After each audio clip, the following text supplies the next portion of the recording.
Somehow, both owners of Miss Universe have warrants out for their arrest. The fate of Miss Universe is now tied up in cases involving fraud, trafficking, arrest warrants, and allegations of pageant rigging. Who would have thought that, a decade after serial woman-hater Donald Trump relieved himself of ownership of the Miss Universe pageant, the organization would somehow find itself more marked by corruption and legal jeopardy than ever before? It's definitely saying something to state that the iconic beauty pageant is somehow in more dire straits now in 2025 than it was in 2015, when run by a man later found liable for the sexual assault of Jean Carroll. And yet it can't be denied. After all, Trump didn't have a warrant out for his arrest during his Miss Universe days. He'd have to wait until 2023 in Georgia for that honor. Now, of the two people who currently split ownership of Miss Universe between them, both are wanted for entirely separate crimes, ranging from fraud to suspected involvement in drugs and weapon trafficking. Oh, and did we mention that the recently concluded 2025 pageant was also marked by verbal abuse, the serious injury of a competitor, and allegations of rigging from one of its own judges? Truly, it is an incredible shitstorm of legal woes, potential criminality, and jaw-dropping weirdness that surrounds the name Miss Universe as 2025 draws to a close. So let's start by first explaining how the 2025 competition was almost derailed by scandal before its completion a few weeks ago. Bullying and accusations of contest rigging. On November 21, this year's Miss Universe competition came to a close with the crowning of 25-year-old Fatima Bosch Fernandez, Miss Mexico, as its winner. It was the culmination of a pageant cycle that had been even more filled with intrigue and heightened emotion than usual just 2 days earlier during the Miss Universe preliminaries. Contestant Miss Jamaica, Dr. Gabrielle Henry, had been hospitalized after slipping and falling from the stage in a serious accident. Henry ultimately suffered an intracranial hemorrhage, fracture, and facial lacerations, spending several days in the intensive care unit. And somehow, this will likely be just a footnote when it comes to this particular event. Even before the win, Fatima Bosch Fernandez had already been the biggest narrative of the pageant, thanks to an incident that occurred at the beginning of November after contestants arrived in host country Thailand. In a moment that was live-streamed by none other than hometown gal Miss Universe Thailand, businessman Noadet Saragriso, an executive director of Miss Universe organization, was caught angrily berating Fatima Bosch for an apparent failure to participate in some of the expected social media promotional shoots. Calling Fatima Bosch a dummy and saying she had no respect, Saragriso grew incensed when she dared to talk back to him in front of the many other assembled contestants, asking why you still stand up to talk to me. To which Bosch in the video replies, "Because I have a voice. You are not respecting me as a woman." When Saragriso went so far as to call for security, Fatima Bosch stormed from the room herself, prompting the supporting walkout of more than a dozen other contestants in solidarity, including current Miss Universe Victoria Geir Thilvik of Denmark. Saragriso continued to threaten those who remained, saying, "Sit down. If anyone wants to continue the contest, sit down." He was summarily dismissed from further participation in this year's pageant, which is almost certainly a nice way of saying, "We told him to take a break until the heat is off." When Fatima Bosch Fernandez went on to win the Miss Universe pageant on November 21, some observers saw it as a fitting that Miss Mexico should be vindicated after enduring the slings of verbal abuse from one of the company's executives in front of all of her peers.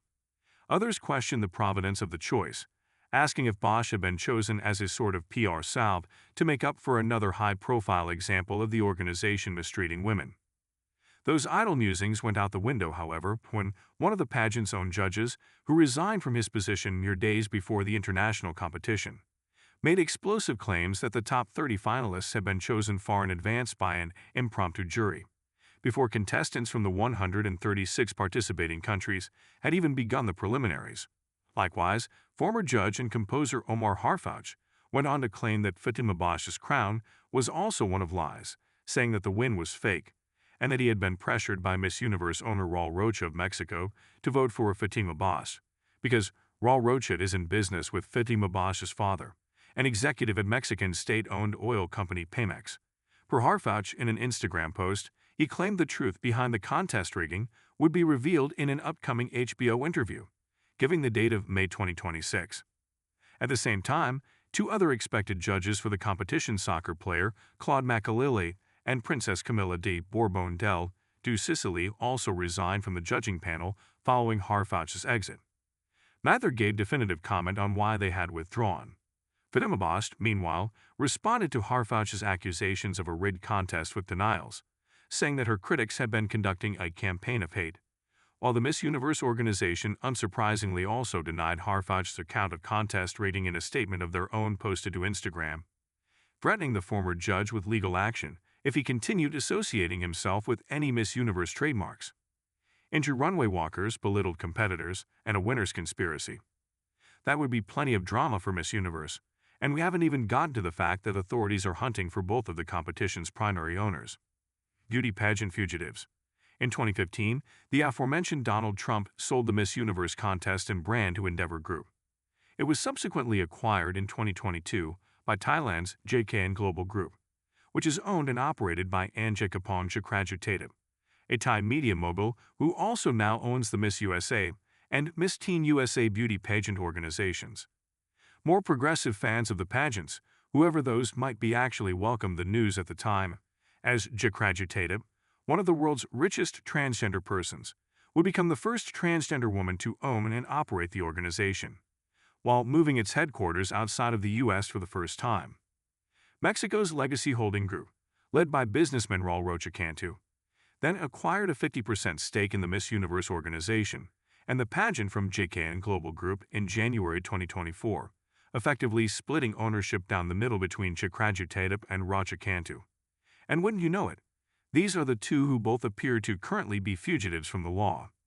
In Thailand, Anjekapong Chakrajutadip has a warrant out for her arrest after failing to appear at a Bangkok court hearing in late November over a near $1 million legal dispute with a JKN Global investor. She was previously charged and released on bail in 2023 over the same case. She was notably absent from the Miss Universe competition in her home country in November. According to Thai media sources, Chakrajutadip's whereabouts are unknown, but it seems increasingly likely that the financial woes of JKN Global are at the root of her activity. The company reportedly began to default on payments to investors in 2023, filed for rehabilitation at a Thai bankruptcy court last year, and owes creditors upward of $92 million, according to the Associated Press and Al Jazeera. In 2025, the company was sanctioned and fined again by the Securities and Exchange Commission of Thailand for having published false or misleading information in its financial statements, to the tune of another $124,000.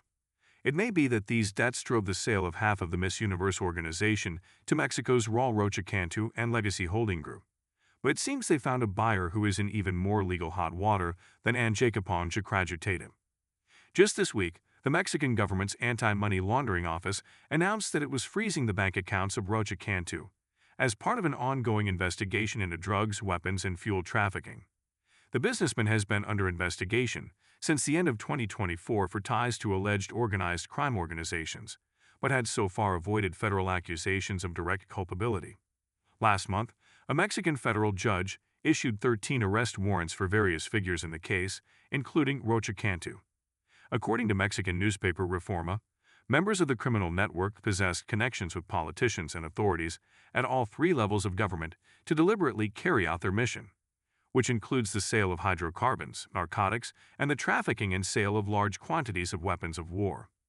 And if a whistleblower like former Judge Omar Harfouch is to be believed, said criminals also possessed the influence to decide the outcome of an influential beauty pageant.